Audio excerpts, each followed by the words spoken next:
Hola, bienvenido a este curso gratis sobre estado de salud en persona privada de la libertad.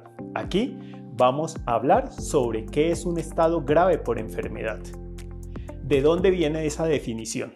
Usted, que es abogado y en muchas ocasiones escucha a la familia o a esa persona que está privada de la libertad decirle como, venga, doctor, abogado, mire, estoy enfermo, me está sucediendo esto, aquí en la cárcel no me están dando el tratamiento, aquí en la cárcel no me están llevando a controles, o la familia, y hay casos mucho más tristes que usted va a escuchar y lo van a buscar y le dicen, es que mi papá, mi mamá, mi tío, mi sobrino, mi hijo, mire que tenía cáncer y el médico dijo que se podía hacer algo, ¿ya? El médico del hospital o la clínica, y a él nunca lo llevaron a esas quimioterapias, a esas radioterapias, a él nunca lo sacaron.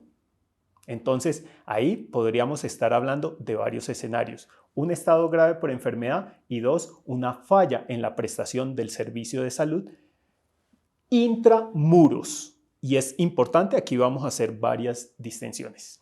Primero, vamos a comenzar por qué es un estado grave por enfermedad. Bueno, primero debemos de tener en cuenta que la definición viene desde 1989 y hay tres escenarios distintos que están definidos en una guía del Instituto Nacional de Medicina Legal y Ciencias Forenses. Para el caso de Colombia, a través de la Ley 938 del 2004, le han dicho a Medicina Legal, usted, a través de esta ley, usted tiene el poder para definir los reglamentos, guías, modelos, protocolos sobre el actuar forense. Y eso es importante. ¿Por qué? Porque son los estándares. Hay algo que debemos de reconocer aquí en Colombia, que es Colombia tiene unos estándares básicos de actuación en temas forenses. Yo trabajo desde el área privada. Yo no puedo hacer lo que a mí se me da la gana. Si es un funcionario público, no puede hacer lo que se le da la gana. Está dentro de un estándar.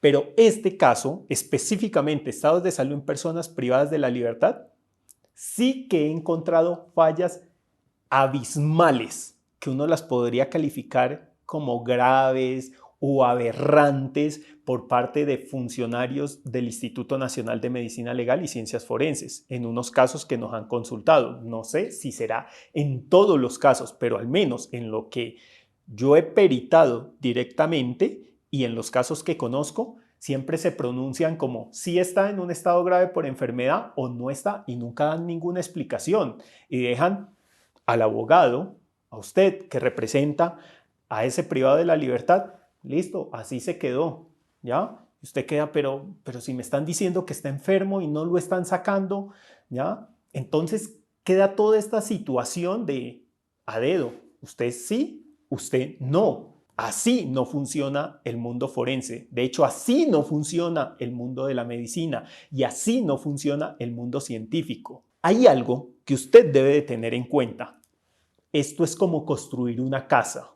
Tiene que tener unas bases sólidas. Debe de tener unos fundamentos. Y en este caso se llaman definiciones, que para el Estado colombiano está claro. Y cuando uno lo ve, dice, oiga, esa definición básicamente es bastante garantista y amplia y podría aplicar a nivel internacional. Claro, si uno se traslada a un ámbito de otro país o a un plano internacional, claro, eso tiene unas bases en otros documentos internacionales. Ustedes como abogados lo manejan perfectamente, que es todo el tema de derechos humanos, todo el tema de garantía de la salud, ¿ya?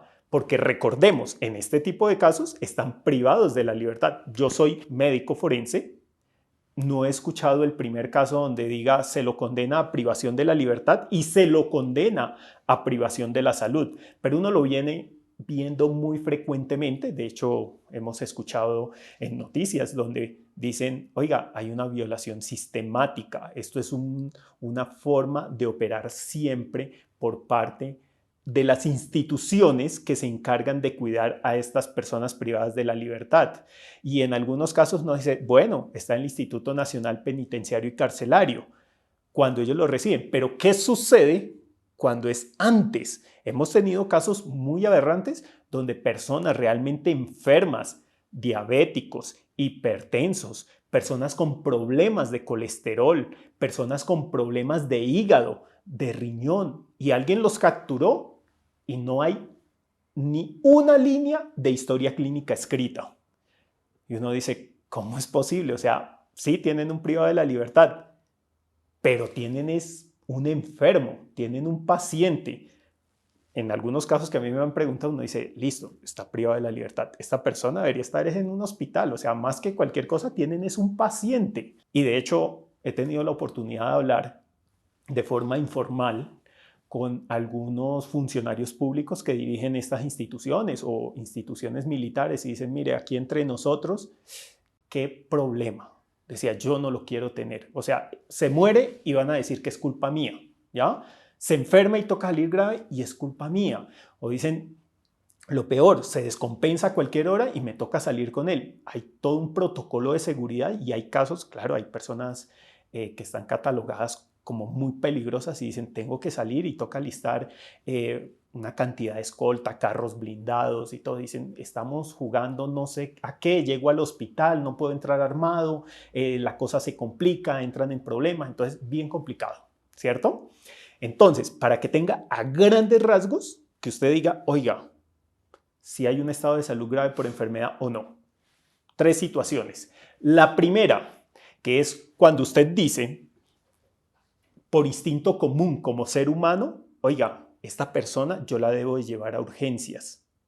¿Por qué? Porque la noto que está enferma, porque dice que le duele la cabeza, porque dice que le duele el abdomen, porque está vomitando, porque lo veo pálido, porque veo que está teniendo problemas para respirar. De una forma sencilla para que tú lo comprendas, es cuando tu instinto como ser humano te dice hay que llevarlo a un lugar de urgencias, a un hospital o una clínica. Yo he hablado con unos funcionarios públicos y les digo, mira, si tú tienes un hombre o una mujer, primero pregúntate, ¿qué haría yo si esa persona fuera mi mamá o mi papá o mi hijo o mi esposa? ¿Qué haría? ¿Lo llevaría o no lo llevaría? Si tu instinto te dice, hay que llevarlo, ¿ya? Llévalo. Porque un dolor de cabeza puede ser un evento cerebrovascular, puede ser un aneurisma roto, puede ser un tumor, puede ser una meningitis. Y el día de mañana, cuando se genera ese problema, les digo, ¿qué dicen? Su instinto común falló. Él estaba dando alertas. ¿Usted por qué no le puso cuidado? Y le digo al funcionario público, usted queda como el malo del paseo. Y ellos dicen, y yo conozco, porque fui funcionario público, conozco que ahí las instituciones dicen, les dan la espalda y quedan solos. Porque aquí en esta oficina hemos recibido casos donde vienen y dicen, mire, estoy siendo investigado, yo no lo hice de mala fe, es que me dijeron no lo saque y hoy en día toca responder. Entonces, primera situación que te quede claro. Primera, si tu instinto común dice esa persona necesita atención médica, eso es un estado grave por enfermedad. Segunda situación, dice la definición, cuando esa persona está en estado terminal de una enfermedad, que igual el destino va a ser el fallecimiento, bien sea en la cárcel o fuera de la cárcel. Caso para que recordemos, no sé si recuerdan, un caso que tuvo que ver con una de las manos, la mano derecha de Pablo Escobar en los 90 y en los 80, el señor conocido como Popeye. Era una persona que iba a fallecer, su cáncer estaba muy avanzado, ese es un ejemplo, pero hay otros casos donde uno dice, oiga, esta persona está definitivamente, pues va a morir. O si lo tenemos en la casa o adentro, pues igual no va a llegar muy lejos. Ejemplo, una persona con insuficiencia renal crónica que dependa de una hemodiálisis. Yo estoy localizado aquí en Bogotá y revisamos muchos casos y a veces me dicen, ¿y qué tal si se escape? Yo les digo, ¿y dónde va a llegar? ¿A Chía? Y cuando llegue a Chía le toca regresarse porque la máquina, los líquidos y una empresa que se encarga de darles todo el soporte, porque son pacientes que sí o sí o sí tienen que estar cada mes en control. si es una persona que se hace diálisis peritoneal. Pero si es una persona con hemodiálisis, uno dice, pues cada 3 días o 3 veces a la semana le toca estar en atención médica, ¿ya? Pegado a una máquina y cuando sale, el mundo le da vueltas. Entonces son personas que están muy mal, ¿cierto? Y la otra situación, que esta aplica para muchos casos, resulta que no sé por qué se comprende dentro del mundo del derecho pensar que la persona solo necesita medicamentos. Hoy en día los médicos decimos, no, los medicamentos solo son una parte del tratamiento, una parte. La otra, ¿cómo se llama? Estilos de vida, dieta, ejercicios, dependiendo del caso. Hay casos en los cuales el deporte ha sido formulado por un médico deportólogo y en otros casos acompañado por una fisioterapeuta. Y hay casos en donde las dietas son muy estrictas. Hablemos de la enfermedad más común, una de las más comunes, diabetes. No conozco la primera cárcel donde digan, disculpe, le vamos a servir su café con stevia, ¿ya? Su jugo de guayaba está sin azúcar, ¿ya? Para el día de hoy, miércoles, la comida es salmón a la plancha, ¿ya? Sus patacones están asados y no fritos. Un diabético depende de la dieta, ¿ya? O una persona con un tratamiento especial, por ejemplo, un catéter de hemodiálisis. Esa vaina es difícil de manejar en casa. Ahora imagínenselo en un centro donde la atención para el lavado de manos es difícil, ¿ya? Los controles de glicemia, la limpieza, el baño, son personas que de hecho desde que inicia el tratamiento educan a esa persona y educan a su familia. Entonces, mire el panorama, eso tiene una cantidad de matices, ¿ya? En muchas ocasiones se nos pide a los forenses lo siguiente: defina si puede estar o no en centro de reclusión. Eso es cosa que no hacemos, ¿ya? Esto tiene una cantidad de variables que se deben de tener en cuenta, ¿cierto? Entonces, aquí sobre este tema es una invitación, toca aprender un poco más, específicamente qué contiene la guía. Lo otro, qué pasos y qué información debe de tener un informe pericial. En los años que llevo creo que los puedo contar en una mano y en 1 o 2 dedos, los informes periciales por parte del Instituto Nacional de Medicina Legal y Ciencias Forenses, que uno dice, venga, se tomaron el tiempo de resumir, de analizar este caso, dar unas recomendaciones. La mayoría es una cosa como muy rápida, muy mecánica, donde uno no encuentra explicación, ¿ya? Hay personas que han estado programadas para cirugía, le realizan su cirugía, piden un estado de salud grave por enfermedad y dice, no tiene estado grave, no tiene estado de salud grave por enfermedad. Y uno entra a revisar la información y dice, pero es que a este señor decía controles postquirúrgicos a los 3 días, a los 8 días, a los 15 días, y uno lo está valorando un mes después y dice, disculpe doctor, ¿dónde está la historia clínica? No, es que nunca lo sacaron. Me dice, ¿sería que no preguntaron? Porque parte de la definición dice, y la ausencia de tratamientos, ¿ya?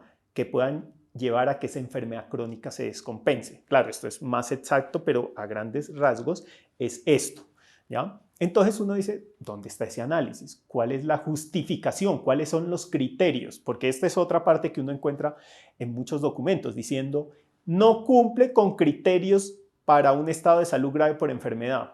Yo he revisado la guía en más de una ocasión. O sea, al año creo que la reviso entre unas 5 y 10 veces. Y nunca he encontrado los famosos criterios de los que todo el mundo habla. O sea, los criterios es una cosa oculta, una cosa misteriosa.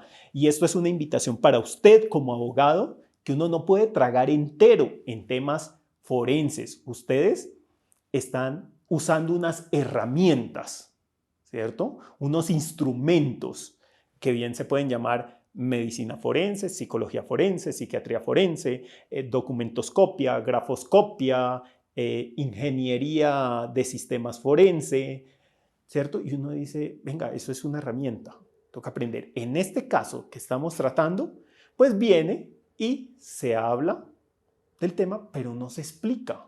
Uno dice, hay que profundizar mucho. Lo más grave es, tenemos una definición bastante buena de más de 30 años, que uno dice, oiga, pero alguien me decía, hay que cambiarla. Yo le decía, no hay que cambiarla. Ahí es hacer que se aplique, que quede claro el juego.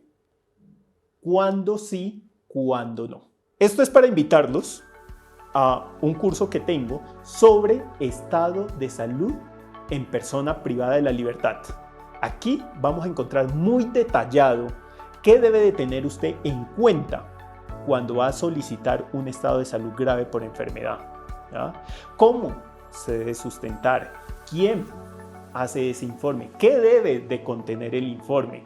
Porque en muchos casos he visto que, doctor, una formulita, un conceptico de media página, no hay concepticos, se llaman informes periciales en personas privadas de la libertad. Estado de salud grave por enfermedad. Entonces, tiene varias variables y tiene varios casos específicos. En muchas ocasiones piden, ¿y cuál es la lista de enfermedades que aplica? Otra información que usted la debe tener clara. No hay una lista de enfermedades. No hay una receta de cocina. Muchas gracias por la asistencia a este curso gratis. Los espero en el curso pago.